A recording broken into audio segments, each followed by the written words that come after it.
guys, welcome back to my channel. Today's video is a very highly anticipated video. My DMs have been full ever since I posted my apartment tour almost 2 years ago, and I've made a couple videos on apartment hunting on TikTok, and those videos always have a lot of questions on like just different things. So I thought I might as well sit down and make like a full-length video explaining everything that I think there is to know about apartment hunting / finding your apartment here in Korea. So I've written down 3 pages worth of things that I have learned over the years. I've lived in Korea for almost now 5 years, and I'm someone who stays in their apartment a year max. So I've lived in different apartments. I've moved around a lot within the city. So I've gone through this process many a times and I've learned a lot of things. Okay, before anything, you need to know the basics. First basic is, what area do you want to live in? Now, this is very dependent on you, your lifestyle,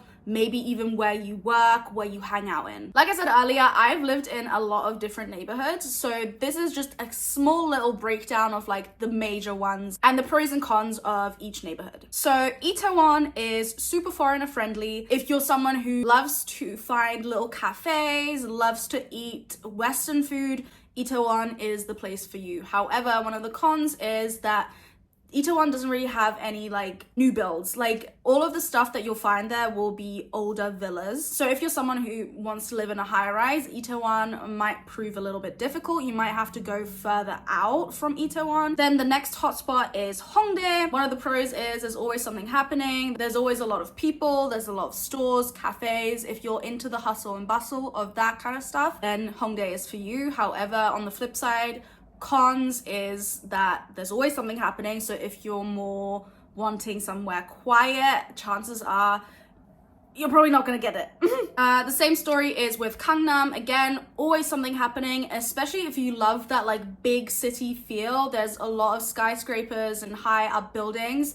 If you want to live in that kind of area, Gangnam is the place for you. But again, a lot of people work there, so if you have to get on the subway during rush hour, it is a nightmare. And Gangnam is one of those places, when I lived there, I never really left the area. Like if my friends were like, hey, do you want to come and hang out in Hongdae? I would be like, no, because it's an hour away. So that's something to consider. Also, if you're someone who wants direct sunlight, Gangnam is not the place for you, because like I said, there are a lot of high buildings, right? So for me, I think back when I lived in Gangnam, I lived on the 9th floor and I had like 2 beautiful windows. I didn't get that much direct sunlight because it was being blocked by all the apartments that were higher up.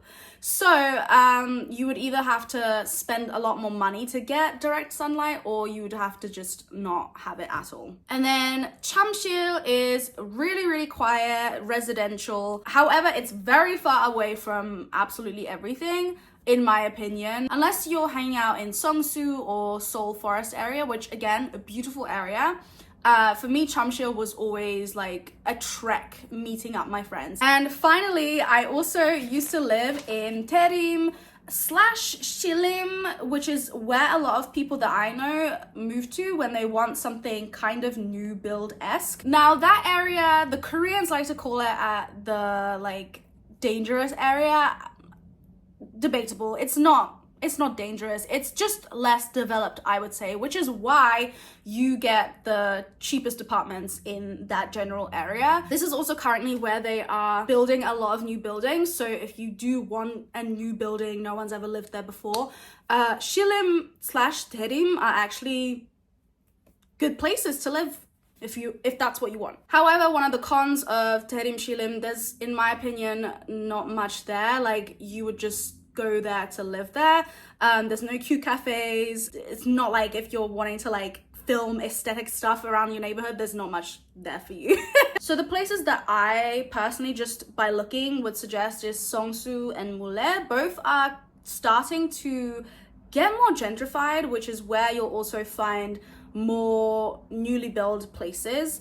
if that's what you want, of course. Those are the places that are up and coming, specifically Mule actually. When it comes to like the newest, trendiest neighborhood, Mule is definitely an up and comer. You'll find that nice apartments there are still relatively cheaper, not cheap, than other places compared to what you get. And for reference, where I live, a lot of new apartment buildings are being built.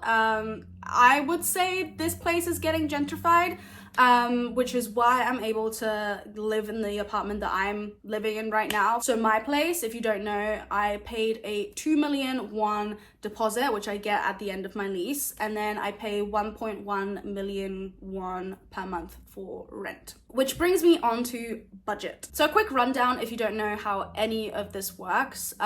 Basically, when you are renting out an apartment in Korea, if you do something called monthly or 월세 in Korean, you pay a lump sum deposit, can be anything between 2 million like me to something like 50 million. The most popular amount usually is around 10 million.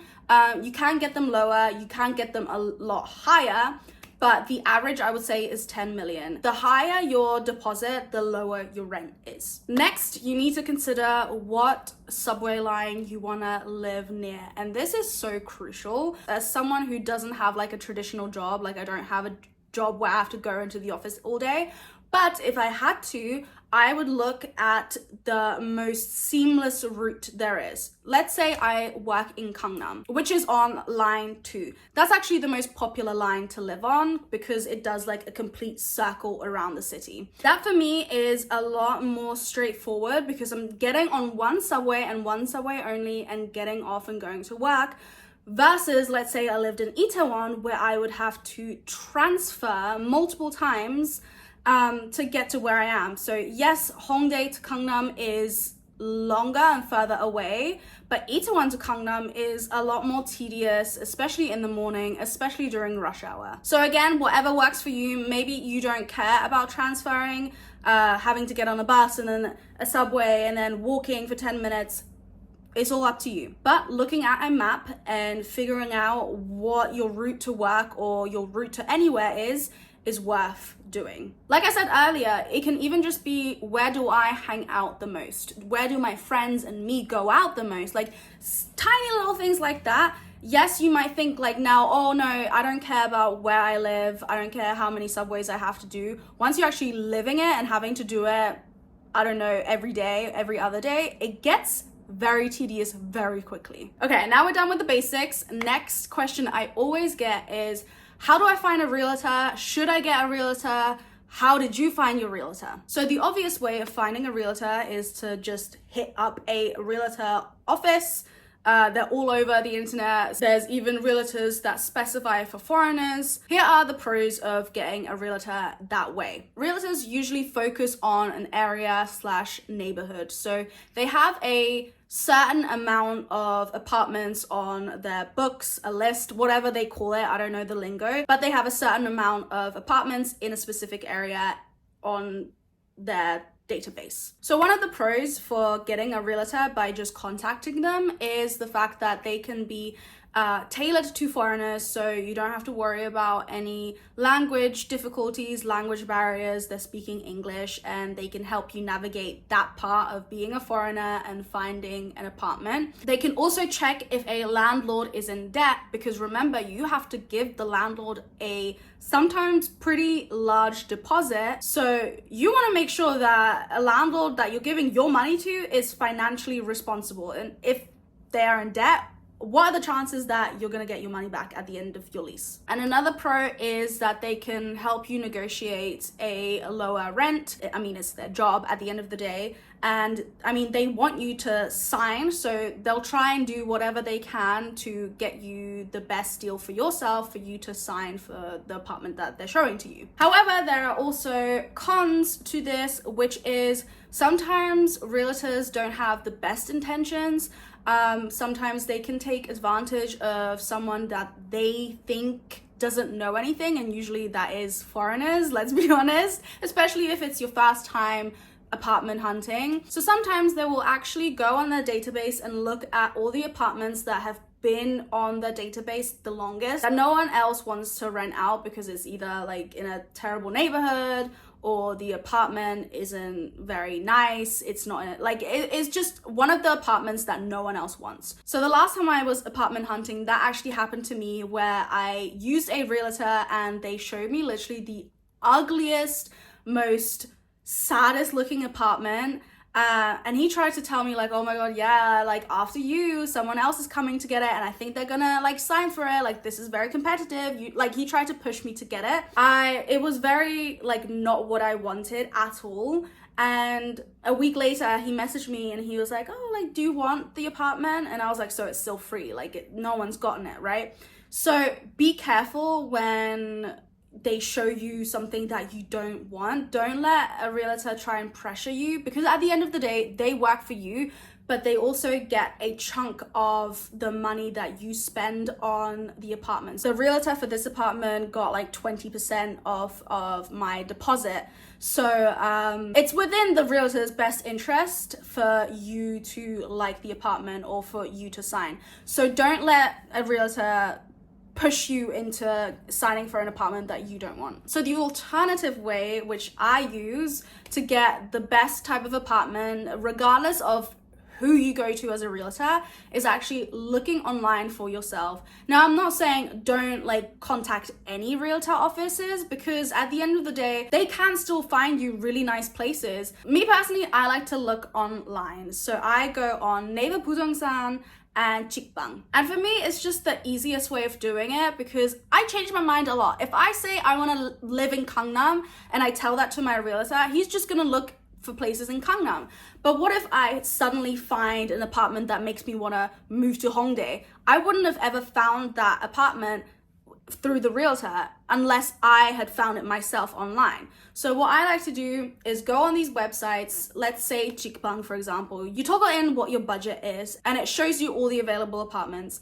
You can then scroll into which neighborhood you're wanting to, and you can even browse, like you can browse throughout Seoul. And sometimes you end up finding gems in neighborhoods you never even thought about looking in, which is how I found my apartment here. Like I had never heard of my neighborhood previous to me finding this apartment online. The thing that drew me to this apartment was the actual apartment. It was the double windows that I saw in the advert, and I clicked on it and I learned more about where it was, and that's how I managed to get my place. So I think it's worth looking around and just browsing along and seeing what tickles your fancy. So let's say you find what you're looking for, you scroll down to the bottom of the listing on these websites, and on Naver Budongsan, it actually gives you the number of the realtor that posted the advert, who you then contact, and then you sort out a day for you to go see the apartment. On Chikbang, on the other hand, you actually give them your phone number and then they get in contact with you. So in a way, instead of going to a realtor, you go to the apartment that you want that's connected to the realtor, if that makes sense. Let's go to a apartment viewing right now. So when my friend Sophia asked me if I wanted to come with her for an apartment viewing, I said, of course. And first top tip, bring shoes that are easy to take on and off, because you'll be doing that a lot. In Korea, you take shoes off even if you're just viewing the apartment and no one's living in the actual apartment. So this is the first apartment. I really like how much storage this place had. This is great for people. Obviously, when you're a foreigner, you usually have a lot of suitcases because you moved your whole life here. This place, Sophia didn't really care about the views and stuff. She just cared about how big the place was and how close it was to where she usually hangs out and where she goes to school. And then we actually hopped into the realtor's car and went to the next location. This place was a new build, so she would have been the first person to live here, but there were some things that she didn't like the shower head being attached to the sink. This place had 2 bedrooms.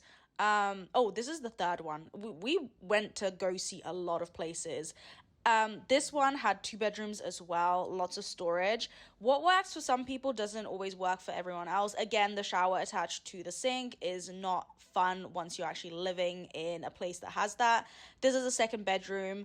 This really gave us pause because it had nice sunlight, but the area wasn't it just wasn't it. It's super important to take lots of pictures and videos of the places you're touring, because you might think you like it in the moment and then you notice something on camera that you didn't see before. Again, I'm the one checking for storage for suitcases because I think it's so important to have a place to put your suitcases. And yeah, this is the living room. It was a lot smaller than the other places we looked at, but yeah. Okay, I realized I didn't film an outro, so this is the outro. So I hope you found this video informative. If there needs to be a part 2, I will make a part 2, but I hope and pray that I've covered all the bases in terms of how to apartment hunt in Korea. If not, again, I'll make a part 2 with all of the questions that you have below. Or actually, if you do have questions, maybe I can answer them in the comment section down below. And if there's too many, I'll just make another video. Anyway, thank you so much for watching, and I'll see you in the next one. Bye.